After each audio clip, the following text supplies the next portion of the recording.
So we have studied in last lecture these properties, that is let out property, vacant let out property, then self occupied या not occupied, or finally deemed to be let out property. These all we have studied in last lecture. Now we will see step by step the format pertaining to these property. What are the formats and how to calculate income from house property, right? So first we will going to study about LOP. What beta? First we will see the format of what? LOP, that is let out property. And this is very important because if you don't remember this format, गया खत्म, game over हो जाएगा. ठीक है, तो चलो पहला format है, दिख रहा है इधर, everyone can see it. Computation दिख रहा है बेटा, computation of income from late out property. देखो एकदम टॉप पे कैसे आप कंप्यूट करोगे income from late out property. तो ये पूरा फॉर्मेट है और ये पूरा फॉर्मेट आपको स्टेप बाय स्टेप याद होना चाहिए.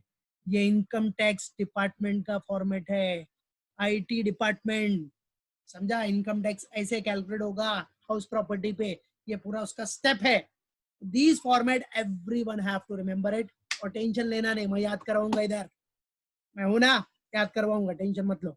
ठीक है, बस उसको keep it in your mind रखो, रिव्यू करते रहो, बाकी टेंशन नहीं. चलो, तो मेरे प्यारे बच्चों, my dear and lovely students, तो चलो देखते हैं पहला format LOP. Let's see the format pertaining to LOP.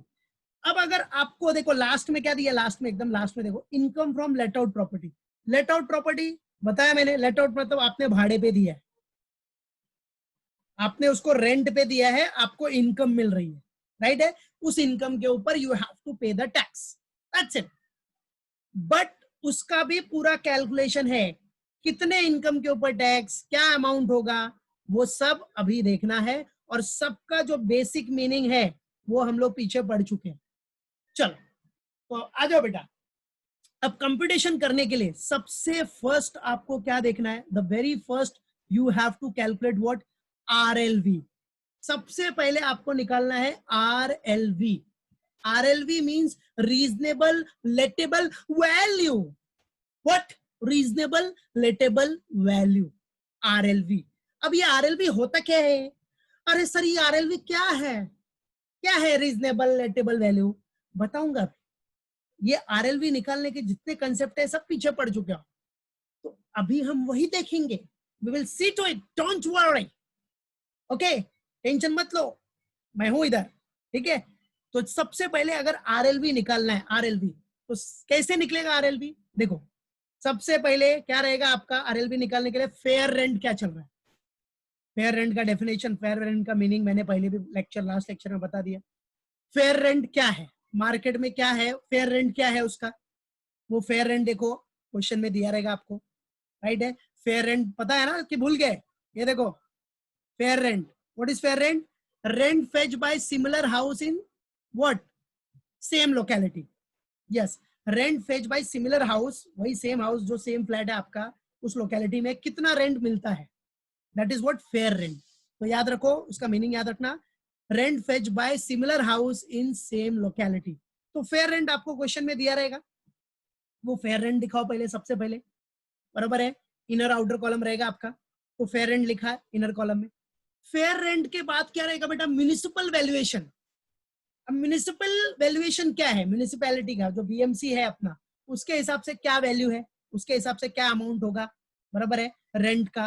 तो म्युनिसिपल वैल्यूएशन का अमाउंट इधर दिखा दो. म्युनिसिपल वैल्यूएशन भी आपने देखा, उसका मीनिंग भी देखा था म्युनिसिपल वैल्यूएशन लास्ट लेक्चर में. तो ये दो अमाउंट आपको दिया रहेगा क्वेश्चन में, फेयर रेंट और म्युनिसिपल वैल्यूएशन. अब क्या करना बेटा? Fair rent and municipal valuation में से जो ज्यादा है, जो बड़ा है, बड़ा, अरे सर ज्यादा वाला, यस बेटा ज्यादा वाला, बराबर है. तो जो बड़ा अमाउंट है फेयर रेंट और म्युनिसिपल वैल्यूएशन में, वो अमाउंट ले लो, थर्ड वाला, बराबर है. जैसे फेयर रेंट है आपका समझो 30,000 और म्युनिसिपल वैल्यूएशन है 35,000, तो कौन सा अमाउंट लेगा थर्ड वाले में? Higher of A and B, that is 35,000. Yes correct, I can see the answer, very good. ठीक है, तो जो ज्यादा रहेगा, जो बड़ा रहेगा, वो लेना. ठीक है, यस, वेरी गुड बेटा। तो बेटा higher of A and B, ठीक है। अब उसके बाद फोर्थ स्टेप डी वाला, अब क्या होगा बेटा, अगर कोई स्टैंडर्ड रेंट पता है सबको, रेंट कंट्रोल एक्ट के हिसाब से एक स्टैंडर्ड रेंट होता है, वो स्टैंडर्ड रेंट क्या है वहां का, स्टैंडर्ड रेंट, वो स्टैंडर्ड रेंट का अमाउंट ले लो। अब समझो स्टैंडर्ड रेंट कितना है वहां का, 25,000, कितना है, 25,000। अब ये थर्ड वाला अमाउंट कितना आया था आपका, 35, और ये स्टैंडर्ड रेंट कितना है, 25, ये 35, ये 25, 35, 25। अब क्या करना है, लास्ट में जो आंसर आएगा वही आपका आरएलवी होगा, और वो आंसर क्या रहेगा, इन दोनों में से सी एंड डी में से जो लोअर अमाउंट होगा, लोअर जो छोटा होगा वो आपको लेना है, और वही अमाउंट आपका हो जाएगा बेटा RLV. That amount will be your RLV, याद रखना। तो आरएलवी हमेशा याद रखो, आरएलवी क्या हो गया, रीजनेबल लेटेबल वैल्यू, क्या हो गया, रीजनेबल लेटेबल वैल्यू, क्या होगी रीजनेबल लेटेबल वैल्यू, और इसको हम लोग इस तरह से निकालते हैं। यस बेटा, एक्सपेक्टेड, करेक्ट, ठीक है, करेक्ट है, यस तृप्ति। सो बेटा ये आरएलवी आपको ऐसे निकालना है, तो कैसे निकालना है फिर से याद रखो, आरएलवी निकालने के लिए सबसे पहले आरएलवी निकालना है तो पहले फेयर रेंट, फेयर रेंट देखो, फिर म्युनिसिपल वैल्यूएशन, फेयर रेंट के बाद म्युनिसिपल वैल्यूएशन। अब इन दोनों में से जो बड़ा रहेगा वो सी वाला अमाउंट आएगा, बराबर है। उसके बाद स्टैंडर्ड रेंट, मतलब रेंट कंट्रोल एक्ट के हिसाब से कितना रेंट आप डिसाइडेड है लॉ के हिसाब से, वो स्टैंडर्ड रेंट दिया रहेगा वो लो। और फिर उसके बाद ये थर्ड और फोर्थ वाले अमाउंट को कंपेयर करो, जो अमाउंट छोटा होगा that will be your reasonable लेटेबल value, बराबर है, that is what reasonable लेटेबल value, बराबर है। मतलब ये हिसाब से रेंट होना चाहिए, दैट्स इट, एक्सपेक्टेड और एस्टिमेटेड। तो पहला मेन अपने को क्या निकालना है बेटा, RLV, what we have to calculate first, RLV, reasonable लेटेबल value, remember it. तो क्या हो गया, बोलो फटाफट। अच्छा एग्जांपल भी देखो, जैसे फेयर रेंट कितना बोला मैंने, फेयर रेंट क्या बोला मैंने, एग्जांपल ले लेते हो, चलो फेयर रेंट आपका हो गया 28,000 और म्युनिसिपल वैल्यूएशन हो गया 35,000, ठीक है, सिंपल एग्जांपल लेते हैं, फेयर रेंट 30,000, म्युनिसिपल वैल्यूएशन 35,000, तो सी में क्या आएगा 35,000। फिर अगर स्टैंडर्ड रेंट है 25,000, स्टैंडर्ड रेंट कितना दिया है 25, तो 35 और 25 को कंपेयर करो, क्या आएगा, 35 और 25 को कंपेयर करेगा तो 25, तो that 25 is what your reasonable लेटेबल value. बच्चा रीजनेबल लेटेबल वैल्यू याद रखो, फिर से फटाफट याद करो उसको, आरएलवी स्टेप बाय स्टेप सब याद होना चाहिए, बहुत इंपॉर्टेंट है। आरएलवी कैसे निकालना है, फेयर रेंट म्युनिसिपल वैल्यूएशन दोनों में से जो हायर होगा, हायर वो ले लो। उसके बाद स्टैंडर्ड रेंट, फिर कंपेयर करो ऊपर का हायर वाला अमाउंट और स्टैंडर्ड रेंट, दोनों को कंपेयर करो, दोनों अमाउंट को कंपेयर करो, उसमें से जो छोटा रहेगा, जो लोअर रहेगा, that will be your RLV, that will be what बेटा, योर आरएल। बेटा now you got your reasonable लेटेबल value. अब रीजनेबल लेटेबल वैल्यू के बाद क्या करना है आपने को, what we have to do now, now we have to see the actual rent, क्या एक्चुअल रेंट कितना आ रहा है, एक्चुअल रेंट। अब सेकंड पॉइंट रहेगा आपका एक्चुअल रेंट। अब एक्चुअल रेंट कैसे निकालना है आपको, कितना रेंट मिला या मिलने वाला है, या तो मिल गया होगा रेंट या तो सामने वाला देगा ना, रेंट डिसाइड हुआ तो देना ही है उसको। अभी 10,000 पर मंथ समझो आपने डिसाइड किया है, तो वो 10,000 के हिसाब से देगा ही फ्यूचर में, बराबर है, या तो अभी दे दिया या तो बाद में देगा, बट देना तो है ना, एग्रीमेंट बन गया ना बेटा आपका। तो रेंट रिसीव्ड या रिसीवेबल जो भी होगा वो दिखाने हैं। उसके बाद अब क्या हो सकता है, कभी कभी कुछ रेंट अनरिलाइज हो जाता है, अनरिलाइज मतलब नहीं मिल पाता, ड्यू टू सम रीजन की वजह से नहीं मिल पाया, तो जो अनरिलाइज रेंट है जो टैक्स डिपार्टमेंट अलाउ कर सकता है, अलाउएबल अनरिलाइज रेंट माइनस हो जाएगा, जो नहीं मिल पाया अनरिलाइज हो गया, ठीक है। तो रेंट रिसीव्ड या रिसीवेबल जो भी है आपका वो अमाउंट ले लो, उसमें से कुछ रेंट आपका अनरिलाइज्ड हो गया, क्या हो गया, अनरियलाइज्ड। तो अनरियलाइज रेंट मतलब नहीं मिल पाया, तो उसको क्या करोगे आप, माइनस करोगे, बराबर है, यस करेक्ट, सही है करीना, वेरी गुड, ठीक है। तो अनरियलाइज मतलब नहीं मिल पाया, जैसे अभी कोविड की सिचुएशन देख लो, तो कोविड की सिचुएशन में कितने भाड़ोत्री जो है वो नहीं दे पाए रेंट, नहीं कर पा रहे, तो वो आप माइनस कर सकते हो। अलाउएबल अनरियलाइज रेंट नहीं दे पाया, हम क्या कर सकते हैं, बराबर है, राइट, वो चीज है। तो ये माइनस हो जाएगा। समझो अभी आपका एक एग्जांपल लेते हैं, जैसे कि अभी एग्जांपल लिया ना हमने इधर कि ये आपका 30,000 35, फिर दोनों का हायर क्या हो गया 35, फिर 25, फिर लोअर क्या हो गया 25। ये नॉर्मल एग्जांपल ले रहे हैं हम लोग, ठीक है। फिर इधर समझो रेंट रिसीव। अब ये याद रखो, ये जो भी बनाते हैं ना हम लोग, वो सब पूरा पूरे साल का रहता है। ये पूरा जो फॉर्मेट रहेगा पूरे साल के बेसिस पे। तो अगर मंथली रेंट आपको समझो 10,000 है तो 10,000 इंटू 12 करना पड़ेगा पूरे साल का, ठीक है। तो फिलहाल वो जब सम करेंगे तो देखेंगे एग्जाम्पल में। अभी फिलहाल ये फॉर्मेट याद मेन रखना है आपको, फॉर्मेट। तो जैसे इधर एक एग्जांपल देता हूं मैं, रेंट रिसीव्ड या रिसीवेबल पूरा मिला के कितना है आपको रेंट रिसीव या रिसीवेबल समझो आ रहा है 50,000। कितना 50,000, उसमें से 10,000 रुपीज अनरियलाइज रेंट है, अलाउएबल अनरियलाइज रेंट, तो माइनस कर दो। तो कितना आ गया 40,000। कितना आ गया बेटा 40,000, बराबर है, समझा। कितना आ गया बच्चा 40,000। अब देखो इधर मैं एक चीज दिखाता हूं, इधर हमने जो एग्जांपल लिया, whatever example we have taken here, see इस एग्जाम्पल के हिसाब से अपने को इधर अमाउंट आया था कितना 25 आया था ना, 25 right. So as per the example हमने ये लिया 25, और इधर अपना समझो कितना आ गया 40,000, 40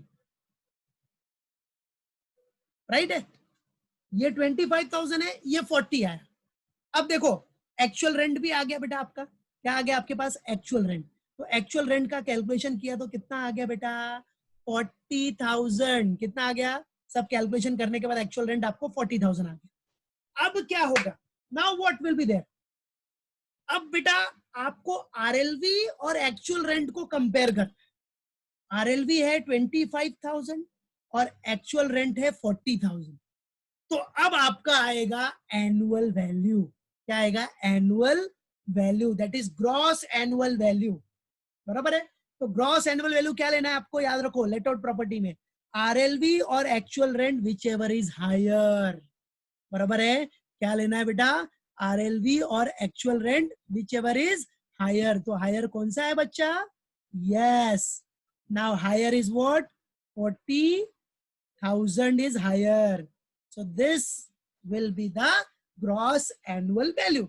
गवर्नमेंट बोल रहा है आपको, गवर्नमेंट क्या बोल रहा है भाई साहब मेरे बच्चों, गवर्नमेंट क्या बोल रहा है, गवर्नमेंट सेज दैट कि आपका आरएलवी है 25,000, आरएलवी इज व्हाट 25,000, बट आपका जो एक्चुअल रेंट आ रहा है वो है 40,000। तो आपका एक्चुअल रेंट ज्यादा है ना भाई, आपका एक्चुअल रेंट ज्यादा है ना, तो एक्चुअल रेंट पे दो ना टैक्स। 25 पे नहीं लेंगे हम एक्चुअल रेंट पे लेंगे, एक्चुअल ज्यादा है ना, एक्चुअल रेंट इज मोर, समझा।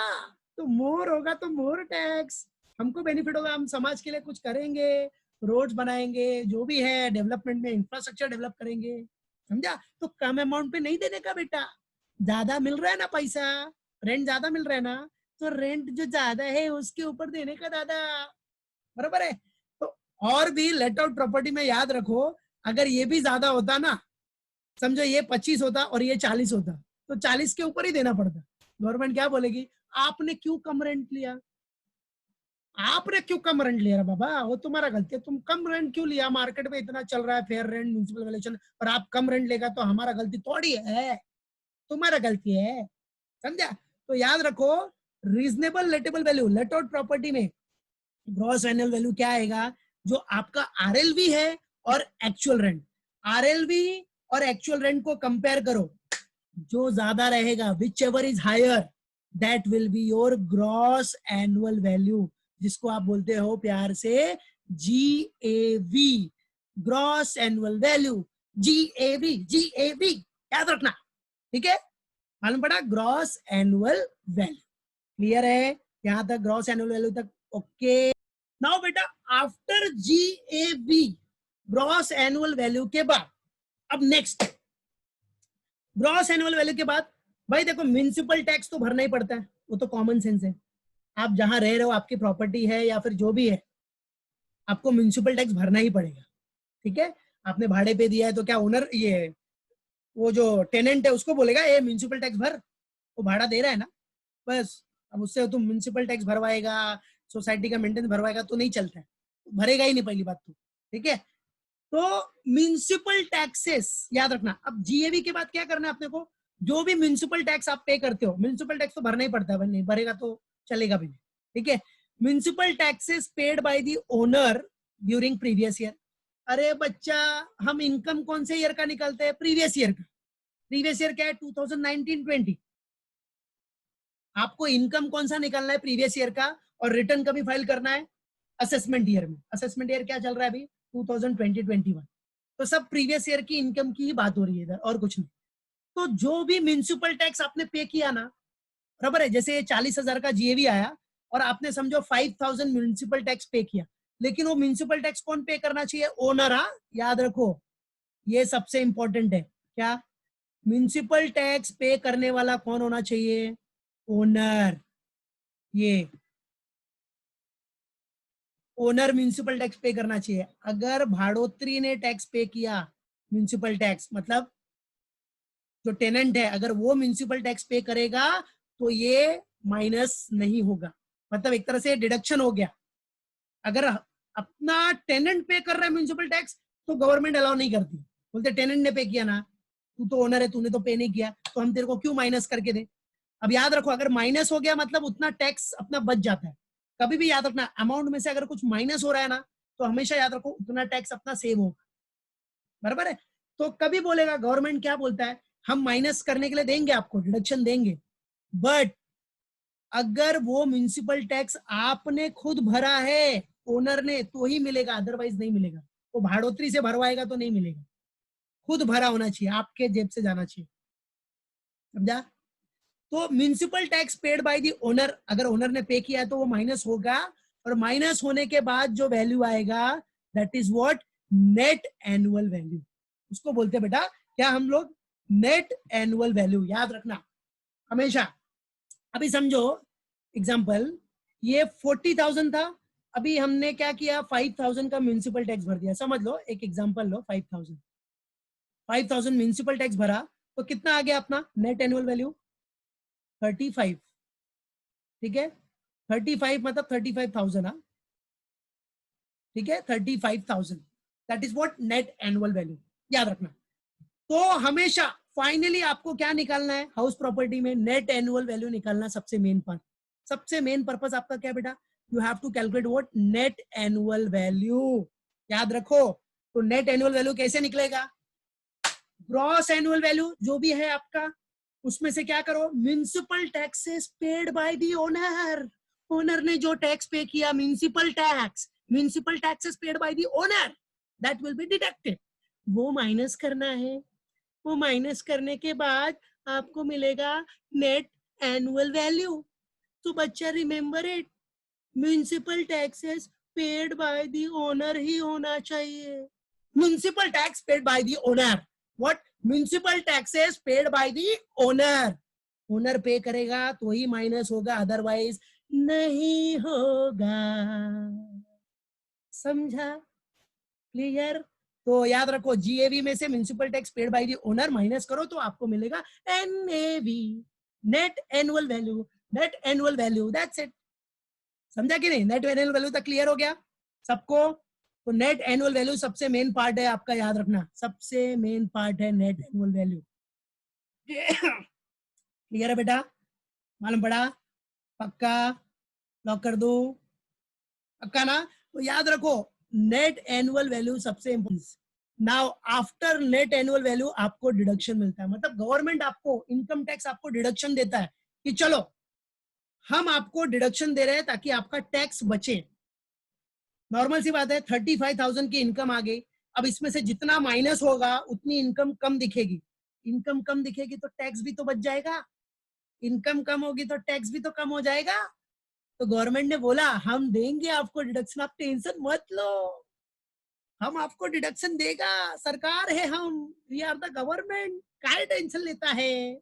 चलो, तो गवर्नमेंट ने क्या बोला, हम आपको डिडक्शन देंगे, डिडक्शन अंडर सेक्शन 24।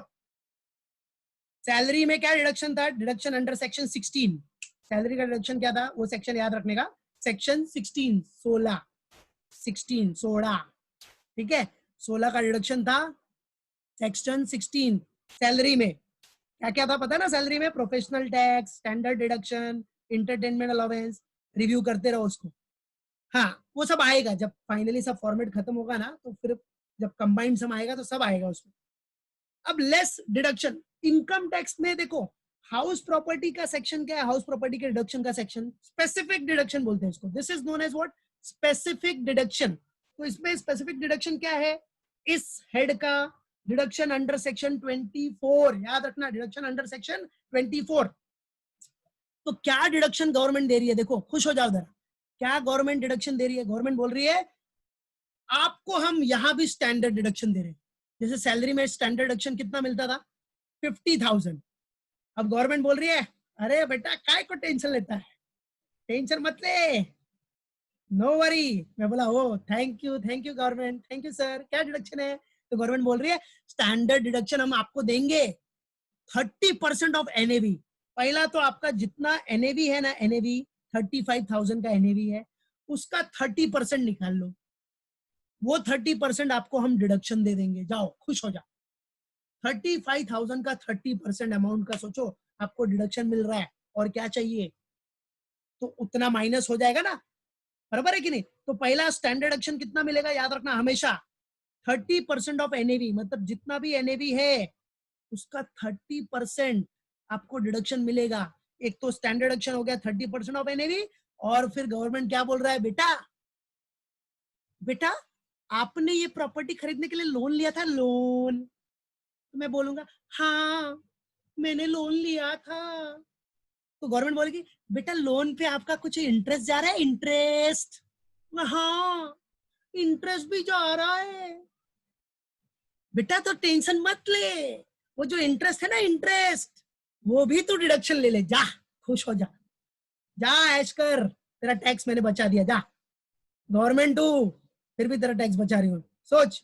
तो गवर्नमेंट ने क्या रूल बनाया, बोला कि अगर आपने कोई भी प्रॉपर्टी खरीदी है लोन पे प्रॉपर्टी खरीदा है, उसको भाड़े पे दे दिया, उसके ऊपर जो इंटरेस्ट पे कर रहा ना, इंटरेस्ट का पार्ट हर महीने का ईएमआई जाता है, बराबर है, उसमें इंटरेस्ट का अमाउंट रहता है।